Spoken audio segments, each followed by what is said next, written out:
Hello, it's Kim, And I'm Denise. and we are It's Real. Join us as we bring the Bible to life. And discover Jesus in both the Old and New Testament. Hello, I'm Kim, And I'm Denise. and this is It's Real. Real. Yes, it is. And we're continuing on through Genesis. That's right. We're going to be in Genesis chapter 25, verses 29 to 234. So it's not a whole lot of verses, but a lot is happening here. So the question is, who will receive the birthright? Well, Because we got a couple of twins, right? we got twins. That's right. And it matters which one is born first in this culture, because the oldest one's going to get everything. According to culture. According to culture. Blah. So here we have Isaac, and he's really fond of his oldest son, because his oldest son's kind of a man's man. He's like a hunter, and he's like manly man or whatever.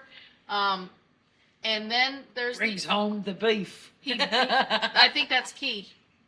Yeah. Isaac is really fond of the deers and whatever else is running around out there That's what it said.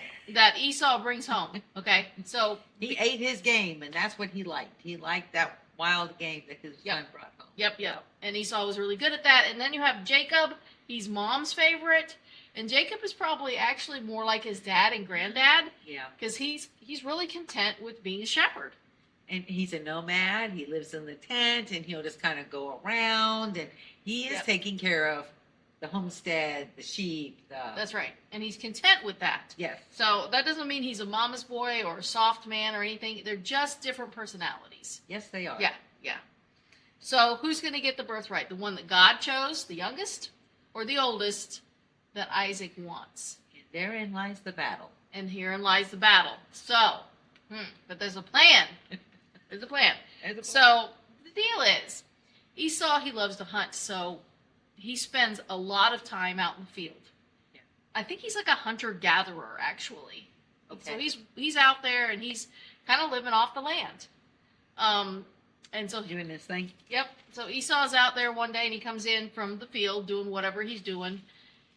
And you gotta imagine where they live. So it's like it's like this traveling commune. We're talking about a lot of people, a lot of people. They had a lot of stuff. They had lots of goats, lots of sheep, lots of tents, lots of families, servants, Yes. just a ton of people. And so this was a pretty big operation. And so they had planned meals. They did. They had planned meals. And so everybody knew when mealtime was. So you can imagine, when you're feeding a large group of people, that meal prep starts early. Yes. Early in the day. In fact, the whole day is pretty much about Meal prep. meal prep and cleaning up. Meal prep and cleaning up. So Jacob happened to be in a cooking tent, and he was cooking. So he could have been contributing in a way where he was helping with the meal prep. Yes. He could have been getting a snack for himself, or he could have been setting his brother up. Just saying. That could happen. He did fix a stew. Yes, he did. Mm. So here comes Esau. He goes through one of the cooking tents. There's his brother, and his brother's got this stew going on, this red stew. And Esau's like, "I'm gonna die. I'm so hungry. I'm gonna die." Sounds like a teenager. And so Jacob's like, "Really? You think you're gonna die?" And Esau's like, "I am definitely gonna die. Give me that stew." And Jacob is like, "What will you give me for it?" And he's like, "Well, I don't know. What do you have in mind?" He goes, "Well, how about your birthright? Will you give me your birthright for it?" And he's like, "Yeah, man. What good is a birthright? Because I'm going to die anyway, right?" Exactly. Sounds like a teenager. Yeah. I don't think he was, though. So Jacob is like, "Oh, this is too perfect. He played into my hand." So Jacob's like, "Fine. Yeah. You make an oath that I get your birthright, and you can have this stew." And so he's like, "Yeah, man, whatever." Yeah, I promise. You can have my birthright. What do I want with it anyway? I'm going to be dead if I don't eat. So Jacob's like, fine. Shake on it. So they shake, whatever. It doesn't say that in the Bible, but you can imagine. So I'm just ad-libbing. So they shake on it, and he slides the stew over there, and he goes, hey, I got some bread too. Here you go. So Esau takes off with his food. He's happy. He's munching away. But there's something that Jacob knew about Esau. Jacob knew that his brother couldn't care less about the birthright. There was a couple things that he couldn't care less about. He did not value being a shepherd. No. He didn't want to be a shepherd. He wanted to live off the land. He wanted to own some land of his own. Right. And do his own thing. He did not want to be a nomad. He did not want to be a shepherd or anything like that. So he pretty much despised. And that's exactly what it says in verse 34. Yeah. He despised his birthright. What was coming his way. So Esau, as the oldest son, he would also get like a double portion. So not only would he get all of the possessions, which he didn't want, he would get the blessing. Now, the blessing was spiritual because this is the Abrahamic covenant. So everything in the blessing, like I will bless you, I will bless your generations, I will bless the world through you. You will your descendants will be like the sand of the sea. All the stuff that was in the Abrahamic covenant, Esau didn't care. He did not care about there. Right.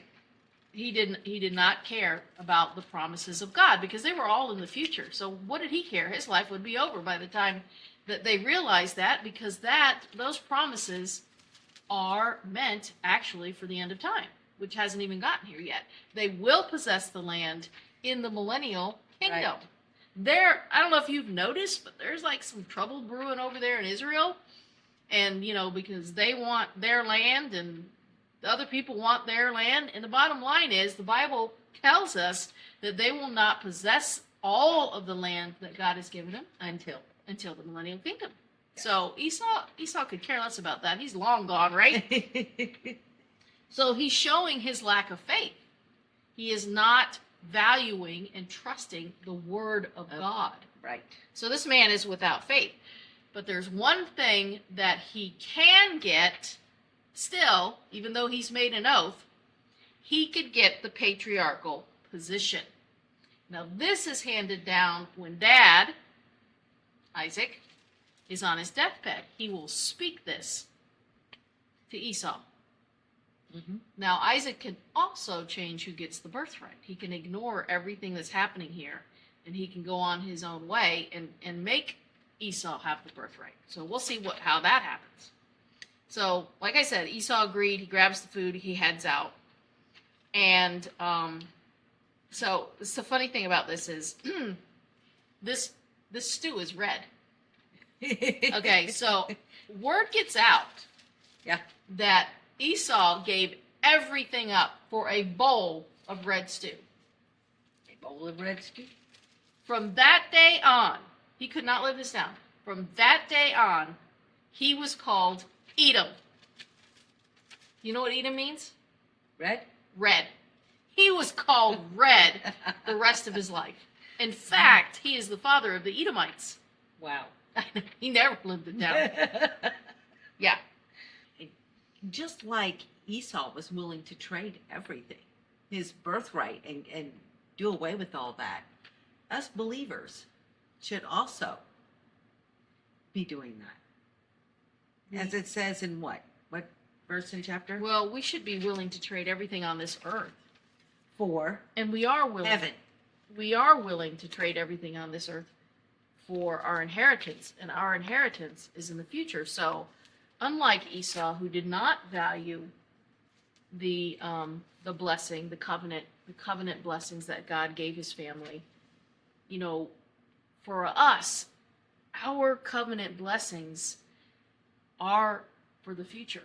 Are for the future. But that doesn't mean that right now that we can't have relationship with Jesus and live an abundant, spiritual, and fulfilling life. But it does say most of our blessings will be the future. So in Matthew 13:44, it says, again, the kingdom of heaven is like treasure hidden in a field, which a man found and hid. And for joy over it, he goes and he sells all that he has and he buys that field. Yeah. And that's our faith. Laying down, walking away. Again, the theme of walking away from all that the world offers to follow Jesus because of our faith in his word.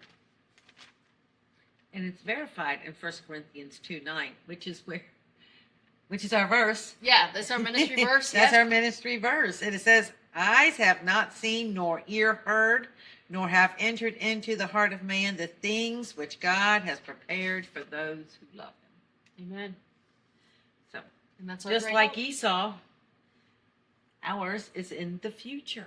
That's right. It's in the future. So, bless Esau. Bless his heart anyway. Poor Edom. Little old red. Little old red. That is how Esau is willing to give up. That's how he lost it. He lost it all. Yes.